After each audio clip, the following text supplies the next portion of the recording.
Assalamualaikum warahmatullahi wabarakatuh.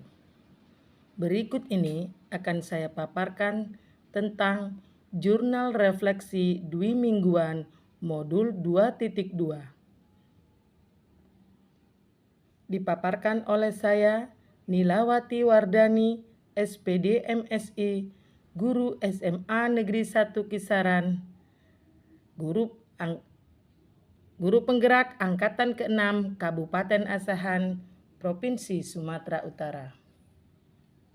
Perkenalkan para pendamping belajar saya, yaitu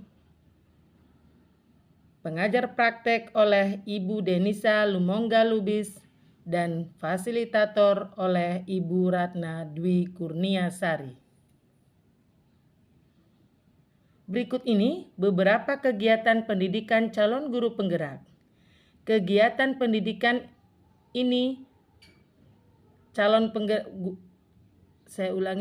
kegiatan pendidikan calon guru penggerak pada modul 2.1 telah selesai. Pada minggu ini, calon guru penggerak mulai dengan materi baru pada modul 2.2, pembelajaran sosial dan emosional. Sistem pembelajaran masih sama menggunakan LMS dengan alur belajar merdeka. Maksud dari merdeka adalah M. Mulai dari diri, E. Eksplorasi konsep, R. Ruang kolaborasi, D. Demonstrasi kontekstual, E. Elaborasi pemahaman, K. Koneksi antar materi, dan A adalah aksi nyata. Model refleksi.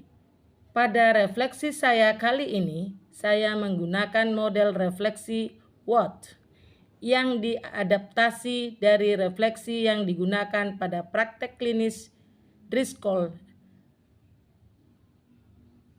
NT 2001. Pada WOT, deskripsi dari peristiwa yang terjadi, apa yang terjadi, kemudian apa yang saya dengar, lihat, dan saya alami. Kemudian apa reaksi saya pada saat itu. Untuk SWOT, analisis dari peristiwa yang terjadi. 1. Bagaimana perasaan saya? Kemudian yang kedua, apa hal yang berubah dari pendapat, pemikiran, atau apapun yang diyakini sebelumnya. Know what, tindak lanjut peristiwa yang terjadi. Dukungan apa yang dibutuhkan untuk menindaklanjuti refleksi saya. Bagaimana yang saya kerjakan dahulu. Hal baru apa yang ingin dibagikan. Pada WOT atau deskripsi dari peristiwa yang terjadi, pada tanggal 12 September 2022, proses pendidikan calon guru penggerak sudah memasuki modul 2.2, pembelajaran sosial dan emosional. Alur pembelajaran yang kami laksanakan menggunakan LMS, baik secara sinkronus maupun asinkronus. Kami mempelajari modul yang membahas mengenai konsep dasar pembelajaran sosial dan emosional yang dapat diterapkan guru pada anak didiknya.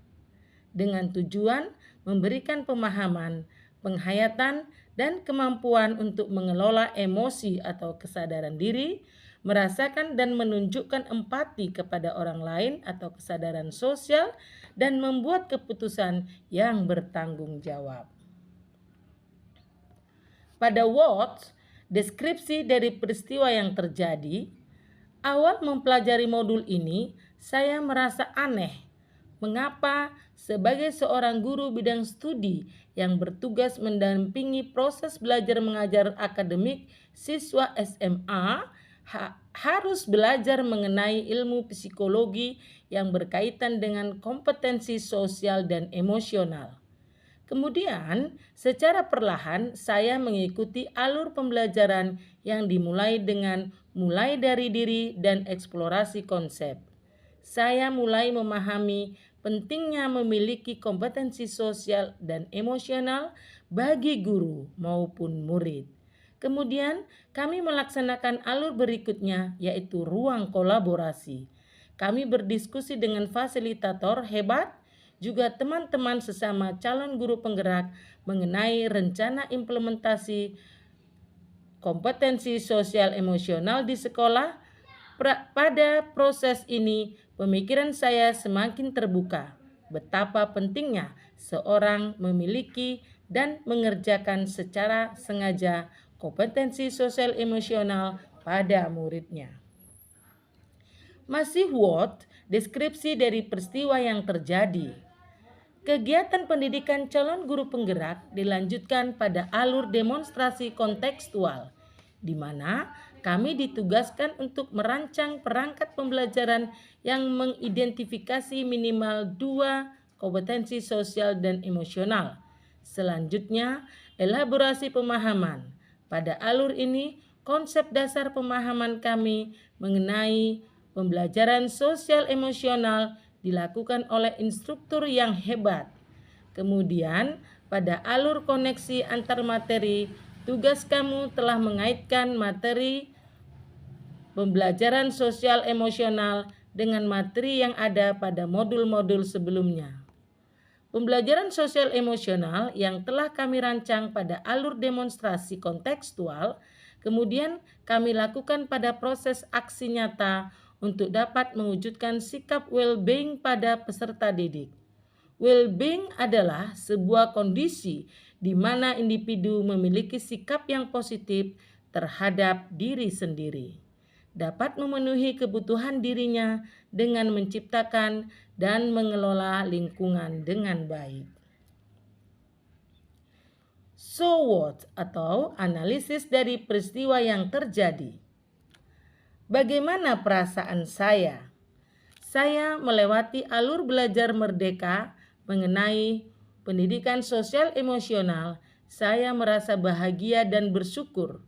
Bahagia karena dapat belajar ilmu baru dan bersyukur karena ilmu yang saya dapatkan bermanfaat bagi diri saya sendiri dan orang lain di sekitar saya, baik murid maupun rekan guru di sekolah.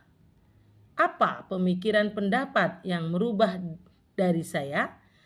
Sebelum mempelajari modul ini, saya berpikir bahwa sosial dan emosional merupakan kebiasaan karakter, merupakan peristiwa seorang yang dapat muncul secara refleks dalam menanggapi sebuah permasalahan yang dihadapinya. Saya juga berpikir pembelajaran sosial dan emosional tidak dapat diajarkan oleh semua guru karena hal tersebut berkaitan dengan disiplin ilmu lain, yaitu psikologi. Kepribadian. Setelah mempelajari modul ini, pembelajaran yang terintegrasi dalam praktek mengajar dan kurikulum akademik serta menciptakan iklim kelas dan budaya di sekolah. Now what? Tindak lanjut dari peristiwa yang terjadi. Dukungan apa yang dibutuhkan untuk menindaklanjuti refleksi saya? Sebagai bentuk implementasi kompetensi sosial emosional di sekolah, saya memerlukan kerjasama dan kolaborasi dari warga sekolah. Kompetensi sosial emosional dapat terwujud apabila iklim dan budaya sekolah secara konsisten dan kontinu melaksanakannya. Dukungan dan peran dari orang tua juga sangat penting, mengingat kompetensi sosial emosional dapat tumbuh melalui kolaborasi dari semua pihak terkait. Lalu, bagaimana yang saya kerjakan dahulu? Saya akan memulainya dari diri saya. Dengan menjadi pribadi yang well-being, saya akan berusaha menciptakan iklim dan budaya sekolah yang baik pula. Pembelajaran sosial emosional akan saya laksanakan secara konsisten hingga dapat menjadi inspirasi bagi warga sekolah yang lain untuk terus dapat belajar dan bertumbuh menjadi pribadi yang memiliki kompetensi sosial emosional positif. Berikutnya, hal baru apa yang ingin dibagikan? Bagi murid saya, akan mulai menumbuhkan kompetensi sosial dan emosional peserta dengan mulai merencanakan dan melaksanakan kegiatan-kegiatan apa saja yang dapat menciptakan kesadaran penuh. Saya akan membagikan beberapa hal untuk menerapkan kompetensi sosial emosional, di antaranya 1. Memodelisasikan penerapan kompetensi sosial emosional dalam peran dan tugas. Yang kedua, menciptakan budaya mengekspresikan dan menunjukkan kepedulian terhadap sesama. Yang ketiga, mengadakan kegiatan untuk berbagi praktik baik. Yang keempat, mengidentifikasi kompetensi sosial emosional dalam pelajaran rapat guru. Yang kelima, mengajak rekan guru untuk dapat mengerjakan pembelajaran sosial emosional di kelasnya. Demikian pemaparan tentang jurnal refleksi dwi mingguan pembelajaran sosial emosional. Terima kasih. Wassalamualaikum warahmatullahi wabarakatuh. Salam guru penggerak, salam Indonesia maju.